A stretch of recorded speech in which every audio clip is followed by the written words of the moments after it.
Bagenzi, reka tubaramutse tubipfurize kugira amahoro amagara meza n'amafaranga. Ni Homme Changement, ndabaye ikaze cyane kuri no chaîne. Mu kiganiro twiyubaka uno munsi mu kuyubaka, reka tuze turatembera mu bihugu byinshi. Uno munsi tuge muri Leta Zunze Ubumwe za Amerika.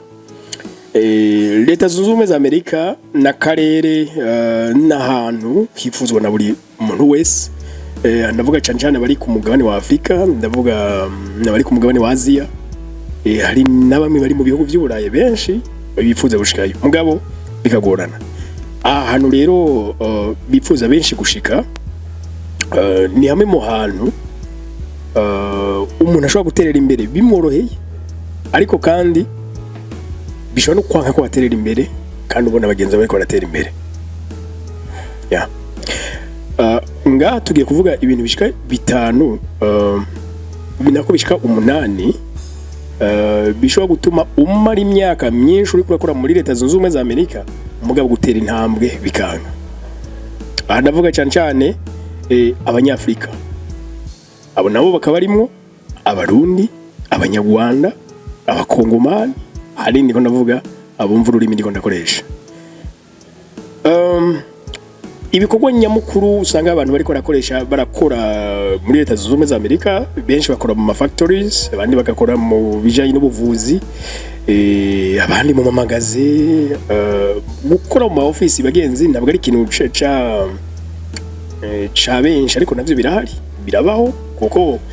hari n'abavuye muri bino bihugu vya Afrika bakagira hariya bagatunga ku rugero mbere runini cyane. Hari ubururu kumbure n'ikigano tuzohava dukora, abo usanga bakora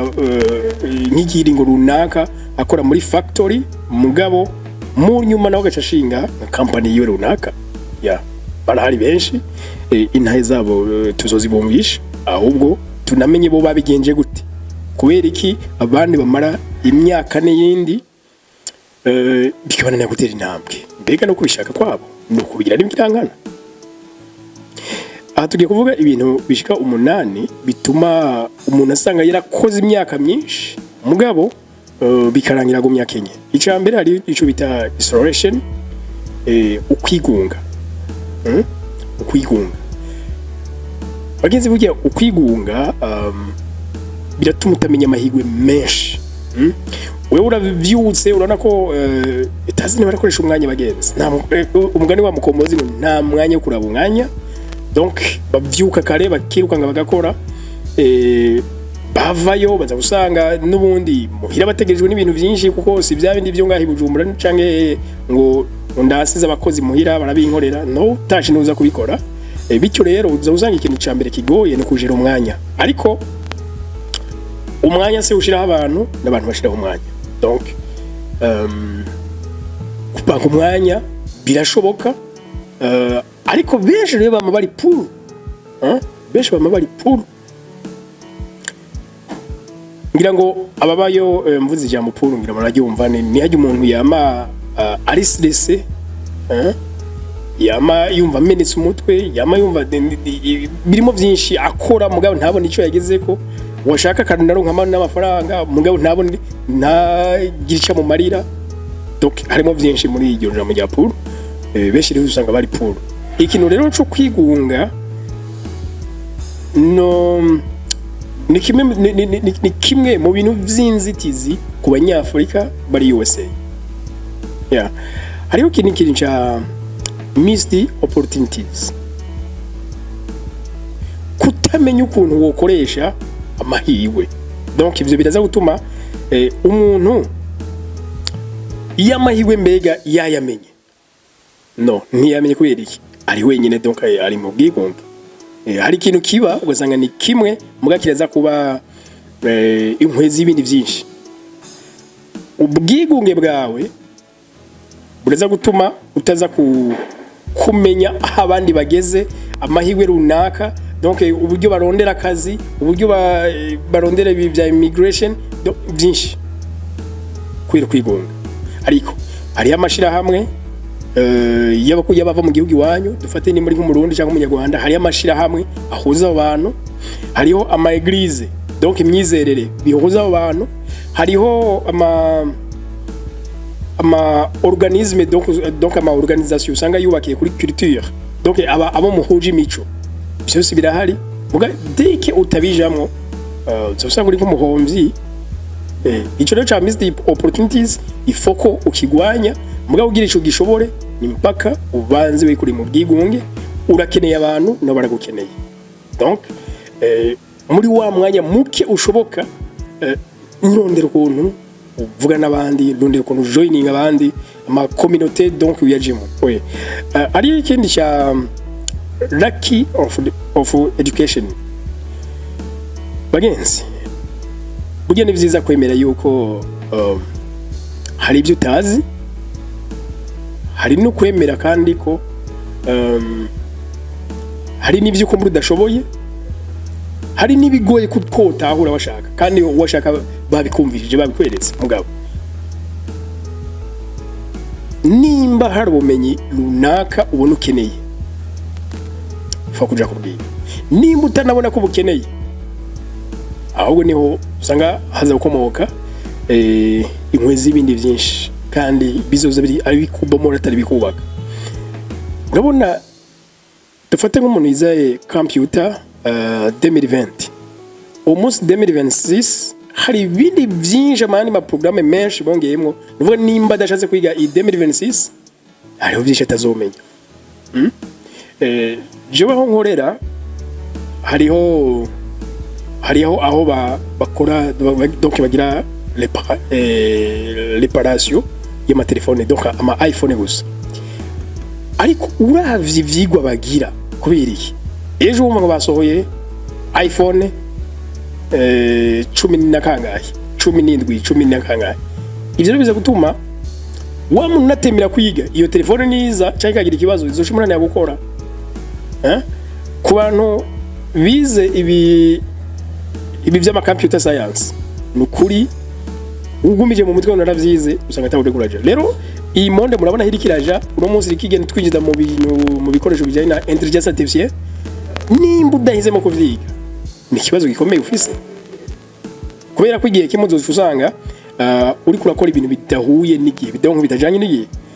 hariho n'iki cha victim mentality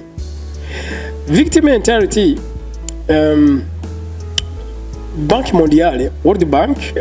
mu bushakashatsi bwayo yerekana yuko abantu benshi siritu bene abatwita ngo nabimukira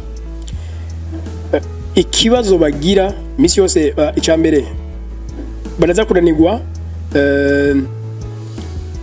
no kwiyadapta ahantu birabanza bibagore ibyo bahafungurira biraza kugorana culture yabo mu bana benshi ino baramenyereye kuvyuka ari mwaramuse yemwe bonjour hajya uzazanga ntabihari ikindi gikomeye gose gituma abanyafrika batakaza amahirwe mu byo World Bank ivuga donc ku bintu bijanye no kuronka ubuzi nico kintu camere umuntu agishika mu gihugu runaka atazi ashika yibaza ati nzobaho gute nzokora iki mbege ico nzokora ndazo gikora donc benshi rero bace bananirwa no kumenya ukuntu baronka ubuzi ukuntu barondera amashuri y'ama scholarship n'ibindi byinshi no kuvuga ko uramutse ukuye ubwigunge hama ntiwipfungirane ngo wibwire yuko ubumenyi ufise buhagije niba joining ama communauté donc burundaise rwandaise kwa africaine bazokubwira nabo ukuntu donc bagi babikora ifo umviriza ntahiza abandi mwe ko mushize ngaha ko muri namwe byarabagoye none mwabivuye mu gute ukabigira bakakubwira amakindi kandi bavuze ngo ubwato bwitanze imbere bukiri umuyaga donc uyahashitse kare hari byinshi azivyo ngaha ni nawe yubikubwira neza rero kandi ikindi kintu cha lucky of focus bagenzi burya umuntu wese ararondera amafaranga kandi uri wese nibaza ko yaronka ahubwo ikibazo kiza gusa ni cya kindi mbega uronka yukeneye donc abantu bose baronka amafaranga mugabo ikibazo cyo kugira ku ntego aya mafaranga harabubaza donc hayo urondera ubuzima kubereye donc ukora ibikubereye haruko ati genda bikora kugira mbeho gusa urumva wo urugendo rwende ruto cyane hari n'undi abikora ati ndakeneye ejo kuzogura parcelle yanje ejo ndakeneye kuzotangura business yanje ejo ndakeneye kuzokubaka iwacu urumva intego zitandukanye uko intego zitandukana rero ni nako no kurondera amafaranga biza mu mikinyo bitandukanye oui ariko kandi ikindi kintu cyo gutaba sociable na mwiza kivuga cyane hari ama église hari amashira hamwe donc ahuza ama communauté yiwanyu hariho imanza hariho ibintu byinshi bofete byo tuba muhura uko utabijamo ni kutakaza amahirwe yo kutamenya amabanga donc bajya barazi naka wundi arazi binarazi byo ntushobora kutaye kubimenya utaje hamwe n'abandi ngo donc umenye ibindi ariko kandi ikindi kintu tuko turavuga ibintu bituma umuntu amara imyaka myinshi ariko arakora mu mahanga no munsi tuvuga USA mugabo akananirwa no gutera imbere kandi ahari gushaka amafaranga naro ikintu bagenzi cyo guhora muri kahise ndavuga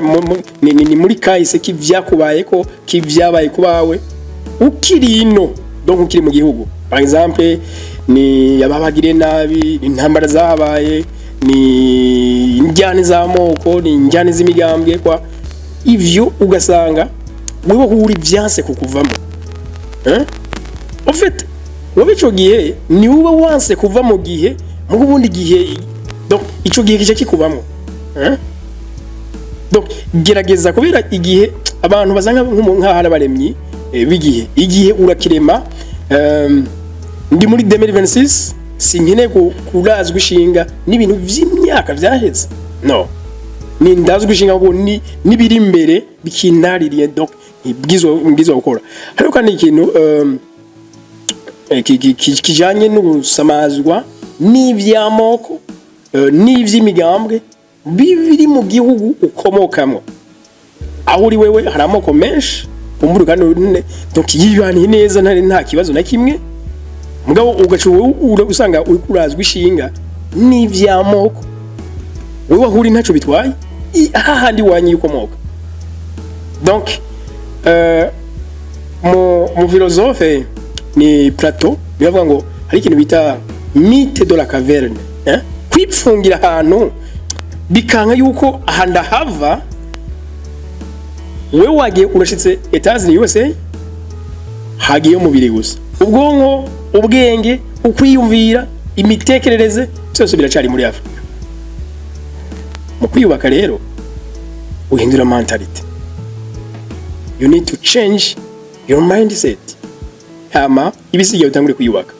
ni buke ugenda nyine uheba kimwe ukagenda wiga gufata ikindi donc ibintu bishasha donc ubumenyi bushasha urabukeneye kuko nubundi urano hashasha hama ibisigaye ukiga kurama nizi nayahe mahigwe nayahe opportunities ankikuje ni donc muraya makuru ndose ni kintu vyaza mu musaruro donc uka aho uri uraronka makuru menshi atana bimeze gutya habaye ibi donc amakuru donc ni kintu kiri très important iyo yarose ni wige kura bico yakoresha oui uno munsi twari muri Etats nejo dushobora kuba turahandi uno munsi twakutuga ni biki bituma umudiaspora amara imyaka myinshi ari karakora amafaranga yaro mugabo ntatera inamba donc biva ku bintu byinshi muri cyambere uco ukumva ni you need to change your mentality. See you ndabakunda cyane nize ko mwagize subscribe naho utaha muri komena Homme Changement bye bye.